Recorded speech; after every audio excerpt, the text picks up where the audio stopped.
الله رب العزت استاد محترم حضرت مولانا مفتی محمد ندیم محمودی الحنفی حفظه الله تعالی ورعاه ته جزای خیر ورکړي چې هغه زموږ سترګې کولاو کړي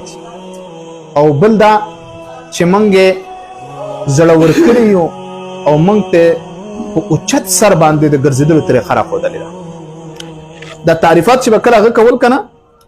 نو دا صرف زه تطبیق کوم تاسو ته په دې باندې چې لکه تاسو ته پته ولګي چې مدعي پېژندل او مدعي ولې هغه وخت لري چې خلک به د دعوې نه یېرېدل چې یاره زه ځان مدعي کوم نه زما په ذمې دلایل ویل دا مدني دور دی اوس مکي دور تللی دی ویل نه موږ ته په مدعي جوړېدلو کې تاوان شته نه راته په مدعي جوړېدلو کې تاوان شته دی ویل د دې پروا مه کوئ د چا زه یو ورځ رالم چکر له موږ وتلي وو مازدیګر کې چې رالو خیله موږ د مانځه نه پس مفتي صاحب سره یو دوه کسان ناست دي دننه دفتر کې نو چې کله مونځ وشو کسان راووتل نو ماته اواز وکړ صدا مولوي صاحب مالجي مفتي صاحب ویل دلته راشه زه دننه دفتر ته ورغلم مفتي صاحب سره داسې صادر دی دا موبایل هم پروت دی تمانچه هم پرته ده موبایل ورسره په لاس کې ماته وایي چې دا دوه کسان راغلي اوسه وایي دې دوه کسانو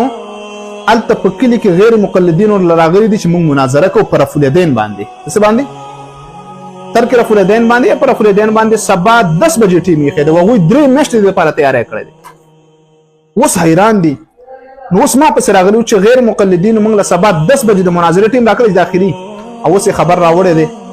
او 3 میاشتې هغوی تیاری کړی دی ما ورته مفتي صاحب دا به ډېره ګرانه نه چې 3 میاشتې هغوی تیاری کړی دی او تا ته اوس خبر میلاو چې لا شپه هم هغه دی چې په تېرېدلو ده شروع شوله ساره پورې خو دومره ټیم دغه نشته مفتي صاحب داسې ناست وو په الله یقین وکړه چې زه بلا مبالغه دا خبره کوم صادر یې داسې ورسره و صادر یې داسې وڅنډو په دې ولي باندې واچو ما ته ویل صدا مولوي صاحب حق حق یو باطل باطلي ولې هر څه کېږي به کتابونه را جمع کوي ما له کور ته راوړه زما کور ته راولېږه ویل کور ته راولېږه دا د جمعې شپې وي جمعې موږ مونځ وکړو او زه د ماښام د مانځه نه پس کتابونو پسې لګیا شوم ځان سره مې طالبان ولګول د شپې 11 بجو پورې ما په ترک د رفع الیدین باندې چې مفتي صاحب د کتابونو کوم لیسټو هغه کتابونه ما را برابر کړل 11 بجې ورته ما میسج وکړم مفتي صاحب کتابونه تیار دي تاسو سوچ وکړئ چې په انسان باندې څومره پریشر دی د مناظرې پریشر تاسو نه دی کتلی دا دغه چا نه تپوس وکړئ چې دې میدان کې لوبېدلی نه دا ډېر لوی زور لري تر 11 بجو پورې مفتي صاحب ما ته چېرته میسج هم نه دی کړی چې تا یا لیټ شولې کتابونه دې تیار کړئ تپوس هم رانه دی کړی په 11 بجو ته ما میسج وکړم مفتي صاحب کتابونه تیار دی بیرته جواب راکړئ زما راوړه دلته راوړه چې موږ ورغلو مفتي صاحب ناست دی د موبایل کې خپل موبایل کې لګیا دی کتابونه ما طالبانو سره ویوړه نو ما ته دلته کېده الله یقین وکړه چې د هغه په دې مخ باندې یا په تندي باندې هېڅ قسمه د پریشانۍ اثار نه نو هغه ما کېښوستل ویل تاسو ځئ حیران شو نور هم حیران شو دا څه حساب کتاب دی صرف د نیمې ګنټې دپاره یا د ګنټې دپاره خپل چې کوم مناظرین دي هغه راوغوښتل شپې څه ټیم پته نشته دی هغوی رال او ګنټه یا نیمه ګنټه هغوی صرف تیاری وکړو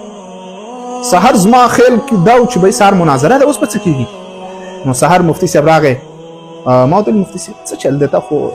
مناظره خبره کوله مناظرې ویې خندلې مړه ویل دی دومره غیرتمند نه دي ویلي او دومره بزدله د شپې ته پته لګېدلې چې مفتي ندیم صاحب را روان دی د شپې جرګه وکړه چې دا شی کینسل کړي موږ مناظره نه کوو دا دومره بې غیرته مخلوق دی دومره دا د مفتي صاحب خبره صحیح ده ویل مناظرې زموږ خوراک دی ویلې مناظره او په حقیقي معنو کې خوراک دی په دې کې څه شک نشته دی والله چې سړی حیران شي چې وخت چا نه تېر کړی که نه هغه څه تصور کوي څه نه څه دغه کوي خو چا چې مفتي صاحب سره وخت تېر کړی هغه ته پته لګېږي بیا چې هغه کې څومره زړورتوب ما دا خبره زه اکثر ملګرو ته کوم چې زده کړه یا موږ ډېره کړې یا هم لږه کړې ده یا هم ډېر څه زده کړي یا نه دا به زموږ کمزوري لیکن کم څه کم د اهل باطل په سترګو کې سترګې وراچول او خبره کول دا فن موږ د مفتي صاحب نه زده کړی دی د اهل باطل یېره قسم دی زموږ د زړه نه ختمه کړی